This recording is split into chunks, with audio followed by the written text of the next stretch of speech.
के दस्तक देते ही फिजाएं हो जाती हैं गुलाबी। हवाओं के रुख भी बदल जाते हैं और साथ ही बदलने लगती है हमारी त्वचा भी।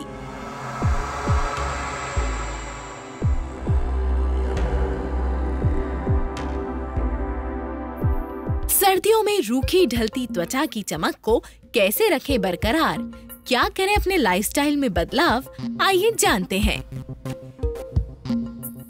स्किन हमारी पर्सनैलिटी का एक बहुत बड़ा हिस्सा है। जब आप किसी से रूबरू होते हैं तो जो सबसे पहला इम्प्रेशन छोड़ता है वो आपकी सॉफ्ट, सुंदर, खूबसूरत त्वचा है। लेकिन आजकल की भागदौड़ की ज़िंदगी में आपको लगता नहीं है कि आपने स्किन की तरफ ध्यान देना थोड़ा सा कम कर दिया है? ऐसी क्या चेंजेस हैं अपने लाइफस्टाइल में जो आप बहुत आसानी से कर सकते हैं और वो आपको बग़ैर कुछ किए एक ग्लोइंग, सॉफ्ट, सुंदर स्किन दे सकता है? बहुत आसान है। आपको अंदर से लेके बाहर तक अपना ध्यान रखना है। जी हाँ, जो आप खा रहे हैं, जो आप सोच रहे हैं, जो आप कर रहे हैं, उसके साथ साथ जो आप लगा रहे हैं और कितना ध्यान रख रहे हैं। तो पहली चीज़ क्या है? बहुत आसान है। अपनी ज़िंदगी को थोड़ा सा पेस स्लो कर दीजिए, स्ट्रेस कम कर दीजिए, सोचना कम कर दीजिए। अगर आपकी लाइफस्टाइल में एक हल्का सा ठहराव आ जाएगा तो आपके जो नेगेटिव हार्मोन्स हैं वो काफ़ी हद तक कम हो जाएंगे। चलिए, ये नहीं कर सकते तो कम से कम अपना ध्यान रखना ज़्यादा शुरू कर दीजिए। अपने खाने पीने में चेंजेस लाइए। सबसे ज़रूरी है 8 से 10 ग्लास पानी जो आपको रोज़ पीना है।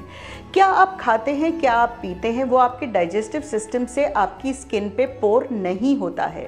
सिर्फ एक ही चीज़ जो फ़र्क लाती है वो है 8 से 10 ग्लास पानी। जब आप पानी पीते हैं तो आपकी सिक्रीशंस डाइल्यूट हो जाती हैं और इन्फेक्शन, इरिटेशन के चांसेस बहुत ज़्यादा बढ़ जाते हैं। हम सबको आदत है दिन में 3 मील खाने की, लेकिन अगर आप हेल्दी स्किन चाहते हैं तो शाम को 5 बजे आपको एक फ्रूट हेल्पिंग लेनी पड़ेगी। फ्रूट्स वो एक ऐसी चीज़ है जो आपको बहुत अच्छा एंटीऑक्सीडेंट, स्ट्रेस बस्टर सब कुछ दे रहा है। माइक्रो न्यूट्रिएंट्स, मिनरल्स जो वैसे खाना तो बिल्कुल इम्पॉसिबल है, लेकिन अगर आप एक फ्रूट रोज़ चेंज करके खाइए, आप एक दिन एप्पल खाइए, पेयर खाइए, पपीता खाइए, केला खाइए, सब कुछ आपको मिल जाएगा। उसके साथ साथ सुबह उठते ही, सर्दियाँ आ रही हैं, अपनी ज़िंदगी में ड्राई फ्रूट्स को शुमार कीजिए। 4 से 6 बादाम अच्छी तरह चबा के खाइए। हफ्ते में एक बार कभी कभी अखरोट और काजू भी खा सकते हैं।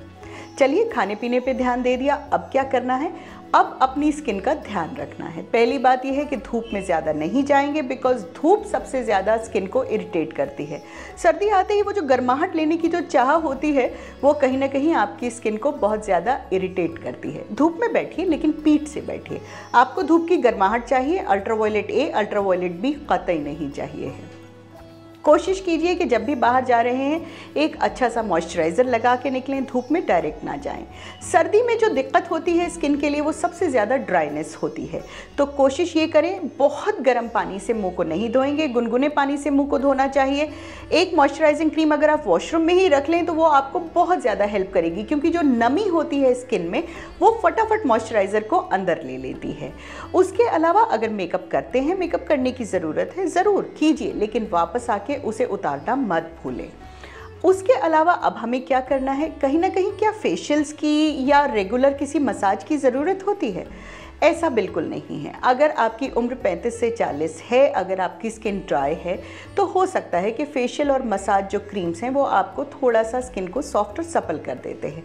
लेकिन अगर आप बहुत यंग हैं और अगर आप नहीं भी कर रहे हैं तो कोई उसमें नुकसान नहीं है। होम रेमेडीज़ का इसमें क्या हिस्सा रहता है? होम रेमेडीज़ ज़रूर काम करती हैं, लेकिन होम रेमेडी ऐसा नहीं है कि आप किचन में काटते हुए टमाटर आपने चेहरे पे लगा लिया या पपीते का पल्प बना के लगा लिया और अब आप सोच रहे हैं कि ये काम क्यों नहीं कर रहा है। टमाटर ज़रूर काम करेगा, आपकी पिगमेंटेशन को कम करेगा। पपीता ज़रूर काम करेगा, एक निखार लाएगा, लेकिन 10 मिनट के लिए सुकून से अपने कमरे में बैठिए, चेहरे को साफ़ कीजिए, उसके बाद ये चीज़ें लगाइए। 10 मिनट के बाद गुनगुने पानी से उसे धोइए, तब ये काम करेगा। लेकिन अगर भागते दौड़ते किचन में लगाएंगे तो कोई भी होम रेमेडी काम नहीं करती है। एक चीज़ जो बहुत ज़रूरी है वो है नींद। अगर हम 8 से 10 घंटे की सुकून भरी नींद नहीं ले रहे हैं तो स्किन की ब्लड सर्कुलेशन काफ़ी हद तक कम हो जाती है। आंखों के नीचे गहरे गड्ढे, चेहरे पे आती हुई झाइयाँ सबको बता देती हैं कि आजकल आप कंप्यूटर के आगे या टीवी के आगे ज़्यादा बैठ रहे हैं। जब हम सोते हैं तो हमारी स्किन की ब्लड सर्कुलेशन सबसे ज़्यादा बेहतर होती है। तो कहीं ना कहीं अपने लिए चैन निकालिए तो आपकी स्किन पे बेहतरी बहुत नज़र आएगी।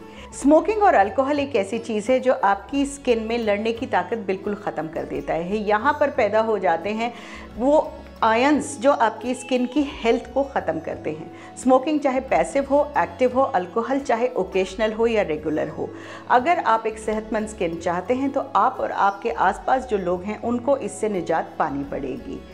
उसके अलावा अपनी स्किन के लिए जो आप कर सकते हैं, एक्सरसाइज। जी हाँ, अगर आप एक्सरसाइज रेगुलरली कर रहे हैं तो जो ब्लड सर्कुलेशन आपके पूरी मसल्स में सब जगह बढ़ रहा है वो आपकी स्किन में भी बढ़ रहा है, और जब स्किन में ब्लड सर्कुलेशन आता है तो वो अच्छा ऑक्सीजन लेके आता है और एंटीऑक्सीडेंट्स को वहाँ पर पहुँचाता है।